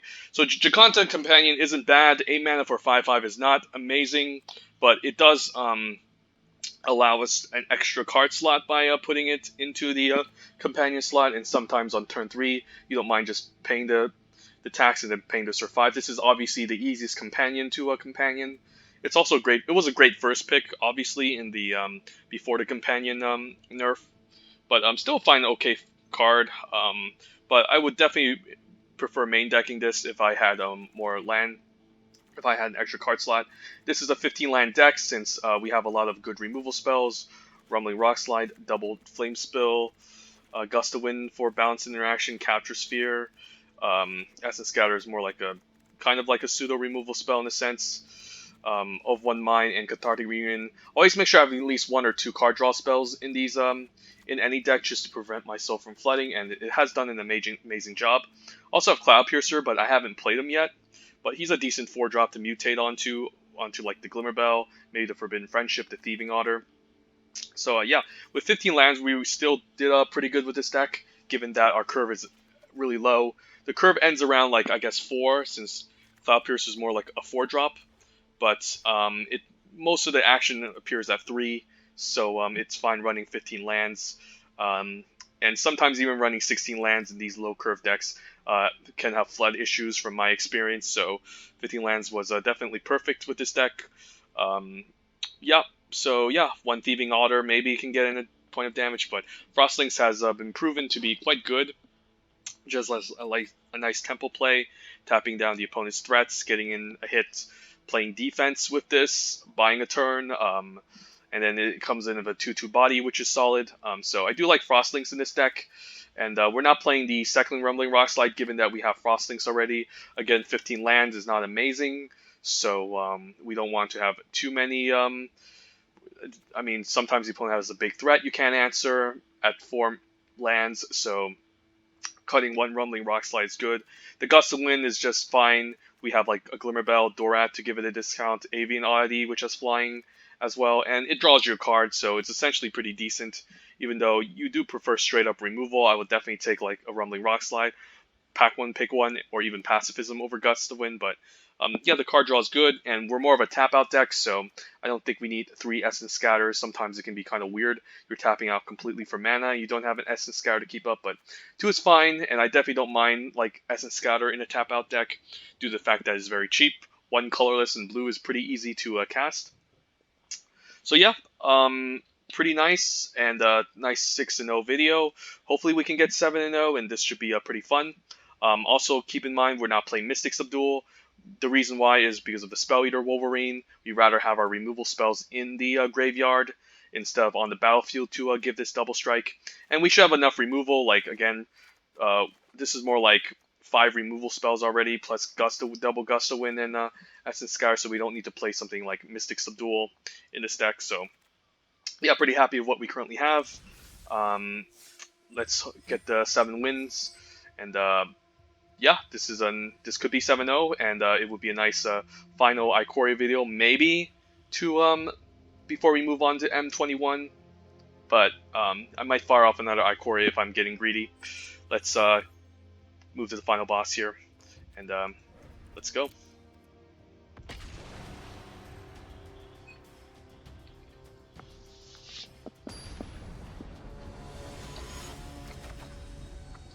Porcupine and Glimmerbell, Porcupine and Thieving Otter, Porcupine into any Death Touch creature, especially Bootniver, is a nice combo. Here, this isn't bad. We have 2 spells we can use to field Double Strike. Frostlings can maybe buy us a turn we're on the draw. I think it's an okay hand. I prefer to have 2 drops, but I think it's fine. Not gonna say no to a decent playable hand. Triome, okay, so Jeskai. It's definitely like maybe blue-red spell splashing white. We'll see. But black, okay. That's a nice one. I'm gonna play blue, even though it gives us our second color. It represents Essence Scatter that the opponent might try to force themselves to play around. Opponent could have his own Essence Scatter, Grim Dancer, okay. That's a good one. So if I tap something down, I won't be able to kill it. So what's the plan? I guess I could flame spill the 3/3, or flame spill the 2/2. Honestly, which one is scarier? This can pump itself late in the game. We can always just bounce it though next turn. If I tap the 3/3, I won't be able to block the 2/2 anyways. I could also just play a Spell Eater Wolverine take 5, but I could just Flame Spill now, but he could mutate onto it. We'll say go. Even if he puts like a lifelink counter or 1/1, I think I'm still fine with that. Yeah, let's kill the Grim Dancer, I think. I highly doubt he's splashing blue for like a Convolute in the black-red deck. Okay, that's a good card. So now I guess we can play Pyroceratops. I don't really want to gust anything here. Pyroceratops can grow eventually, so I think we just lead off with it and hopefully it doesn't kill it. So this is like our 4th black-red sack deck we're facing against. So it's definitely a very powerful archetype and a pretty popular one. Fine with that. That's a good removal spell to get rid of, for him to get rid of. I can Rumbling Rock Slide the Bushmeat Poacher. I think land is fine. I could just play Forbidden Friendship into Spell Eater Wolverine. Next turn I can get in Double Strike, so that's not bad. I think we'll try that. And I'm forced to stack a creature even if I block with this, so it's not amazing. I think I'll leave with the Spell Eater Wolverine. Hopefully it'll survive, then I can kill like the Bushmeat Poacher and get in for 6 next turn. Or can I also just Gust to win here? Yeah, another removal spell. Okay. Yeah, these red-black decks are running like a million removal spells at the end of the day, so guess I'm taking 4. I can tap down like maybe the Labyrinth Raptor and get in for 2. I could also just tap down the Bushmeat Poacher and keep everything back. Let's do that. Since I don't think 2 damage is going to matter, like, I don't mind just blocking this, forcing me to sack a creature, and maybe like disincentivizing an attack. If he has removal spell, that will be bad since he can kill everything if I decide to triple block. But this is fine. This Raptor can be quite annoying. Guess I don't mind this, and then we can maybe kill the Bushmeat Poacher. Or I can Capture Spirit. Or I can bounce it. Bounce him, force him to replay it. There's no good attacks here. Bouncing does draw me a card. Yeah, I think I'll bounce it and stay back. I could also bounce a 2/2 in attack. Don't know if I want to do that. Yeah, I could bounce this and get in for 4, but he would swing back at me for 2. I don't know if that's worth it. Maybe just forcing him to spend all his mana to replay it just to buy a turn can be okay. Whisper Squad, okay. That can help him go wide. Rock Slide seems fine. Now I don't mind playing a Swiftfire Eclipse, although I could get the Cathartic Reunion, but 1 life could be relevant, and I might want to next turn play the Companion Tax and then play Capture Sphere maybe.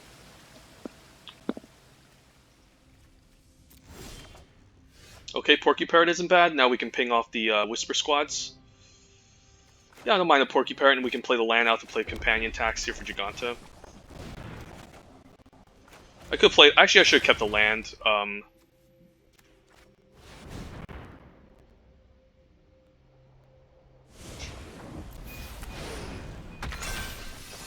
Let's kill the Whisper Squad before it does anything else.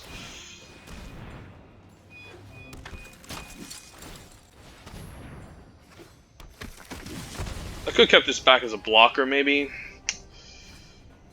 I guess we'll just say go. We could still take some... I guess he can pump this once, so I don't really care. So I can definitely take 2 or 3 here. It's not the end of the world. And I should keep the Porky Parrot back. Ooh, that's a good one. Yeah, that's a really good card. Alright, goodbye, Porky Parrot. Take 3 here. Then we can play defense with the 1/1s. Cloud Piercer isn't bad, but I don't really want. I want to use it to loot, so guess we'll stay back and use the Capture Sphere on it. Hopefully, he doesn't mutate onto it again.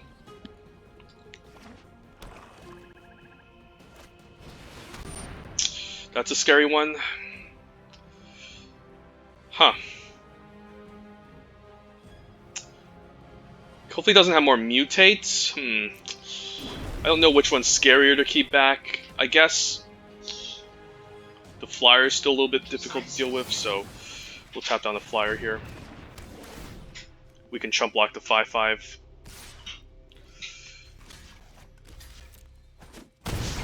And then maybe we can, guess we can play Giganta and offer trade.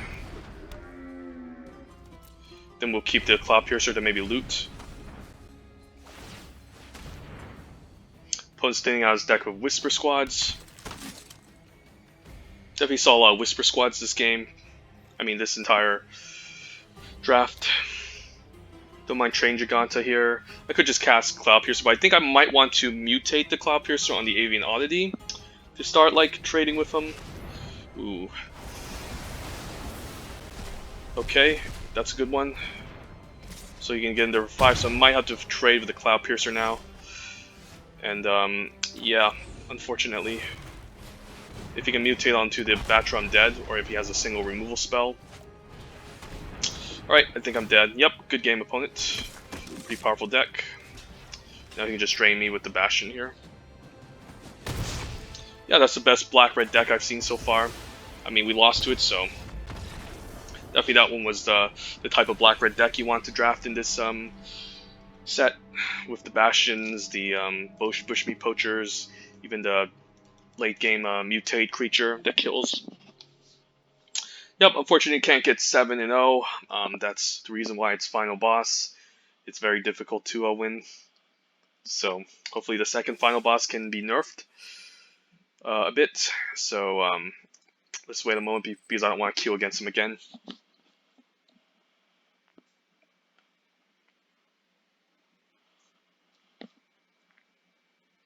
Alright, sounds good now.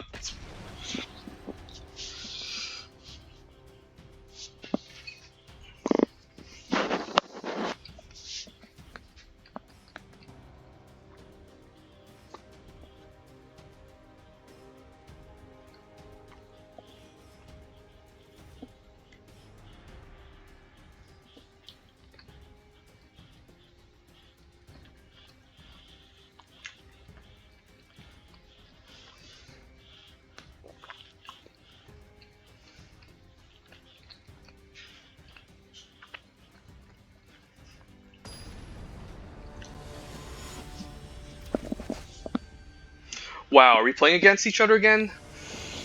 Wow, I just thought I didn't queue into this guy. Wow. Okay, hopefully we get lucky this time. I spent all this, yeah, I think this hand's a good keep. Yeah, I just spent the whole, I just spent, like, all this time not, I just spent all this time staying in the queue to prevent this from happening, and now I'm facing against the same guy. Okay, so hopefully he doesn't have, oh, he has that card, which I don't care about. Sprite Dragon isn't bad. I could kill this, but I think I prefer to play the Spell Eater Wolverine first. Could have played Porky Parrot, Mutate, and attack in for 3. I think this is just good on curve. I think I'll just Flame Spill the Grim Dancer, if I can. Hopefully he attacks the 2/2, I actually don't mind him attacking. But he's staying back, okay.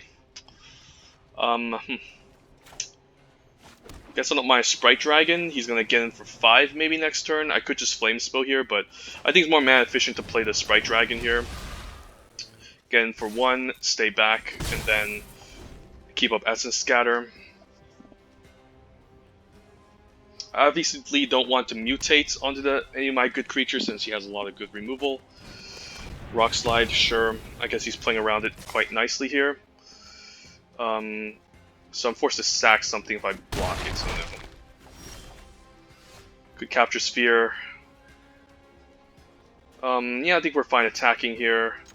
And then we can either Capture Sphere or Essence Scatter. Main phase, we'll see.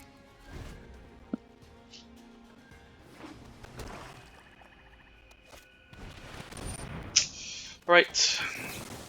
Let's, I could just Flame Spill before this resolves. Maybe that's better.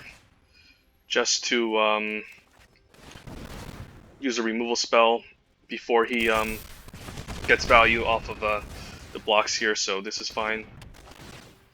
I guess our win con is the Sprite Dragon here. Avianality isn't bad. Could mutate the Porcupine, could just play the Porcupirates.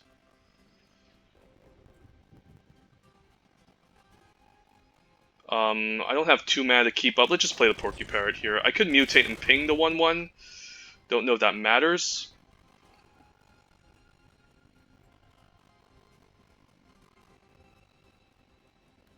Maybe playing the Porcupirate's fine here. Then we can get in there for 2. So this provides another threat. I don't get 2 for 1 if I mutate into the 1/1. So I'm still fine taking 2 for the Raptor. I do have Capture Spear up. Okay, he has a Blood Curdle, so I guess he has extra Menace now. Guess I don't mind sacrificing a 1/1 here. Even though I'll lose a blocker, it's okay. Yeah, we'll just sack this. Lose a 1/1. I do get drained, which isn't great. Don't really want to cycle. I guess I can play Giganta Tax and then keep up the Essence Scatter and still take 2.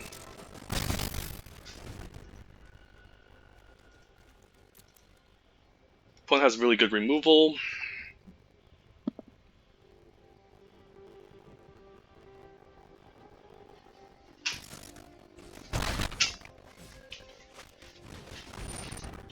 Do I want to Essence Scatter that?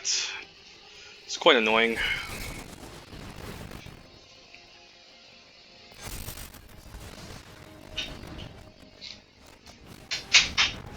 Alright, that's a good one. Guess I can main face a Capture Sphere and get in. Maybe that's not as bad as I think it is. Keep land in hand maybe for discard.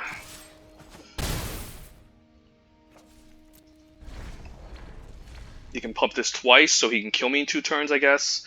So I might be forced to... Okay, that's a good one too.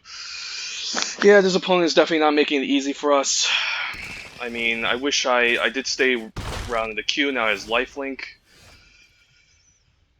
Guess we can Ove One Mind and maybe get like a Forbidden Friendship. I don't think Giganta will do much. I guess I can maybe still double block the 2/2.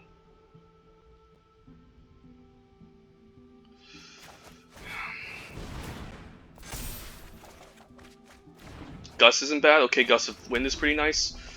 So, I mean, I might just Gust 2/2. If he gets a single red, he instantly wins because he's going to attack him for 6, but he's going to gain 3 if I do this. But I guess that's fine with him gaining 3 since I can attack back for 6 next turn, which is lethal. So let's try this here.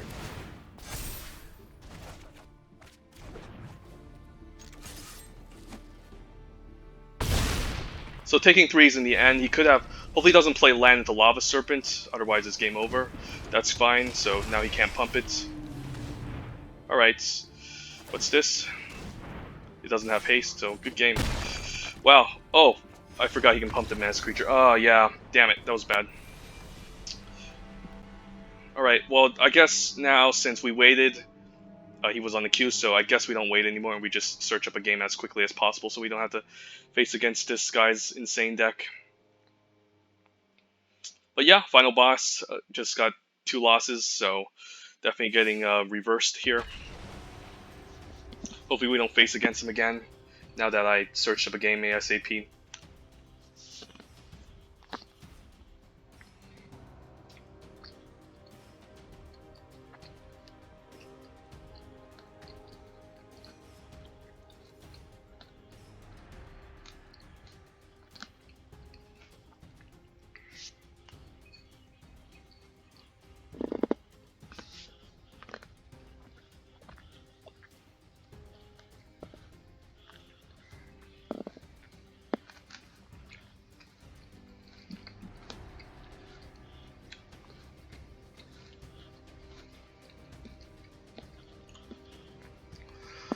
Alright, is it the same guy?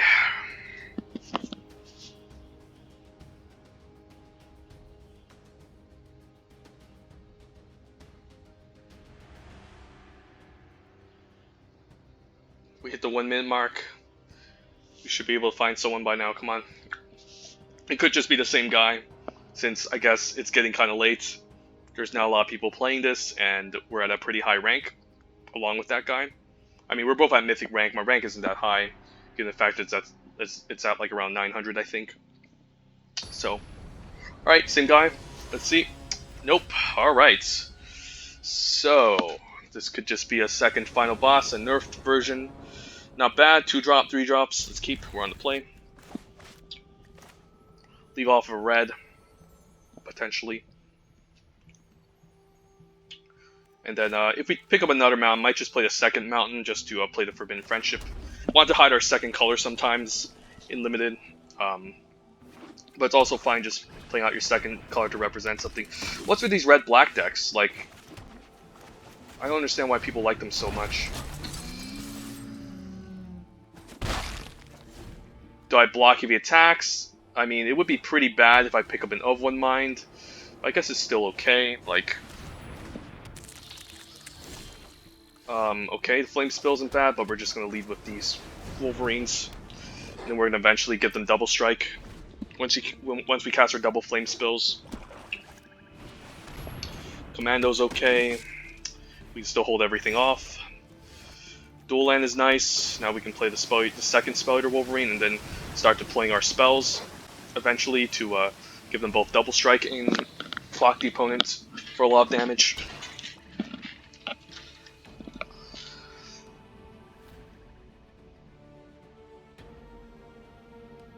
Yeah, what's with these red-black sack decks? I guess it's black-white this time, so I guess it's not necessarily a black-red sack deck. That's a good target for my Flame Spill. I will happily just cast it now before it untaps. Then we'll keep land in hand for discard of the Cloud Piercer, or Cathartic Reunion. Hopefully plays some other good stuff so I can shoot them with Flame Spill. Okay, so that's not bad. I guess I can Flame Spill next turn, give it double strike, and then get in a huge attack. I could also just save it. But Flame Spill is pretty sweet here. I mean, I could also just play Cloud Piercer, but he has a good double block. But it is a trade I'm willing to make. I haven't played Cloud Piercer though. Yeah, let's go for the Cloud Piercer. I think it's fine. I'm definitely keeping the Wolverines back. Capture Spear is solid. Do I still keep land? I mean, if I play land, what happens? Next turn I can play the Gigant. If I get another land, I can play the Gigant attacks and play Flame Still. But you could have like a creature that makes me discard if he mutates. So I think I'm fine just keeping the land in hand and still play conservatively in case I pick up a Cathartic Reunion here. But yeah, but got him for 5, so it's pretty good. It's also a threatening target he has to remove, so could force a Blade Banish or a Mutual Destruction onto this. Okay, Swallow Hole, so I guess I don't mind Flame Spilling now. Ooh, Bushmeat Poacher. Okay, I guess I'm fine Flame Spilling instead of tapping down Frostling since I want the Double Strike to be active. I could... Tapping still results in a trade with the 2/2, so I think it's fine just killing the Bushmeat Poacher outright. Then we have 2 Double Strikers here to get in. And I think I'm fine playing out land now, since I don't mind if I top deck land, I can play the Gigant attacks and the Frostlinks. This is lethal, so he's forced to chump. And I guess he just concedes because he can't find an answer for it. Alright, so the last boss was definitely a nerf. So happy that I didn't face against the same guy who had a scary black-red sack deck. But if you want to learn to draft black-red sack, just look at my the final opponent that I just lost to twice in a row for this draft series. So, yep, 7 wins. Let's take a snapshot. Okay, snapshot took. Let's claim our prize. And let's see. Let's pretend we are drafting Ikoria again for the final time before course at 2021. What do we open? Hunted Nightmare. Yeah, I mean, it's good in black-red if you can beat the black-red aggro deck with Sacrifice. Otherwise, like, a 4/5 Body with Menace is definitely pretty good. But if you're able to give a Death Touch counter to one of your opponent's small creatures, they can still use that one creature to hold off something larger that you have. And if the Hunted Nightmare gets answered, then they still get, like, I don't know, a annoying Death Touch creature that can still play defense. So I'm not a big fan of Hunted Nightmare. I haven't been impressed overall by it. I do like Fight as one. I do like Dustfang Mentor. I do like Dreamtail Heron and Boot Nipper. Pack one, pick one. I don't know. I would maybe just take the Hunted Nightmare. I don't think it's amazing. Or like, I don't know, even Dustfang Mentor. Dustfang Mentor can be pretty good if you have a lot of Boot Nippers or if you're playing black-green, since giving a giant creature lifelink can sometimes steal the game. The more conservative choice would probably just be the Dreamtail Heron as a nice mutate enabler, a good creature that replaces itself when it mutates, and a decent flying win condition in the late game. I don't know. Overall, this pack isn't spicy. Yeah, I may just take a Hunted Nightmare. Hopefully end up drafting like black-red Sacrifice, and this can be quite good.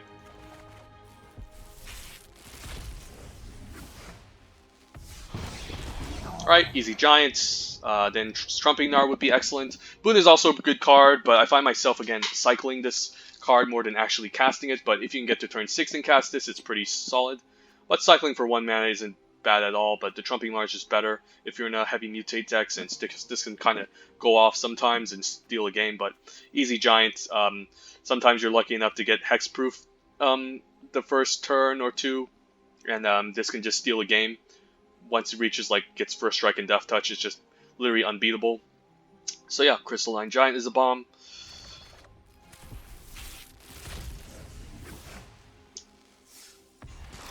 Alright, I'll take the rare, but Dark Tact is also pretty excellent removal. Outside of black-white, I wouldn't play it, due to the fact that losing life can be a bit of an issue sometimes. But in a Humans deck, I would definitely love this card. Exiling is really relevant in this set. To deal with Graveyard, and yeah, overall just solid efficient removal for 2 mana. Opponent won't play around it often than not, since 2 mana isn't something to play around. Black and white, that is. I'll take either Rooting Moloch or Splendor Mare. Probably Rooting Moloch I would take over Splendor Mare if I end up in a cycling deck right away, since this is a nice curve topper in a cycling deck. Not only does it revive back a cycling card back into your hand, but a 4/4 body is okay. And if you can chain to get a Rooting Moloch, it's pretty scary. Like, if you have at least 2 Rooting Molochs or 3 in your deck, it can be quite a nuisance. Since if the first one gets answered removed, that you can just play the second one, get back the Rooting Moloch to cast the turn after, then play the Rooting Moloch, and then the Rooting Moloch can get back another cycling card. So yeah, Rooting Molochs are definitely a thing in this set, but Splendor Bear is also a nice card in a cycling deck, since a 3/3 lifelinker can be quite a nuisance to deal with, and might force the opponent to use premium removal on early. So yeah, but I'll take a Rooting Moloch here, or the rare, whatever, the mythic. Guess I'll take another gem. Nothing amazing in this pack. I do like Blitzleech. I think it's overperforming this set. Even though it is expensive, it can lead to nice 2-for-1s against opponent playing lots of small creatures, since it can an ETB kill a 2 toughness creature and then trade off for like a creature with more than less than 5 toughness, or it can just straight up trade for a creature with higher than 5 toughness. Even a 7/7 you can -2/-2 and trade with this. So I do like Blitzleech.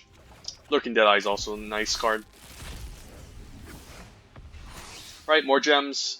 Right, I think Wingspan Mentor versus Rumbling Rockslide. Pack one, pick one. Both of these are close. Wingspan Mentor has definitely been an impressive mentor. There's a lot of flying in blue-red spells. In blue in general, there's lots of good flying creatures, so even if you don't put a counter on the flying creature, this can be a pretty scary and annoying threat, just enhancing all of your flyers. But it's a good card, giving Thieving Otter flying, giving like a giant green creature flying is pretty nice. Rumbling Rockslide would be the more, I guess, safer choice, as a good removal spell in blue-red spells, and okay in red-white cycling. due to the fact that, again, red-white cycling doesn't play a large land count, and this can get stuck in your hand sometimes as a clunky 4-mana removal spell. But definitely a pretty solid card. Oh no, both of these are close. I wouldn't fault anyone for taking any of those two. So yeah, there you go. Nice 7-win video. Final boss was almost swept us, but we got there. And I might fire off one more Ikoria before it ends. It's going to end in 7 hours, so we'll see. But in the meantime, guys, stay safe and wear your mask for the coronavirus thing going on. So have a great day. Take care.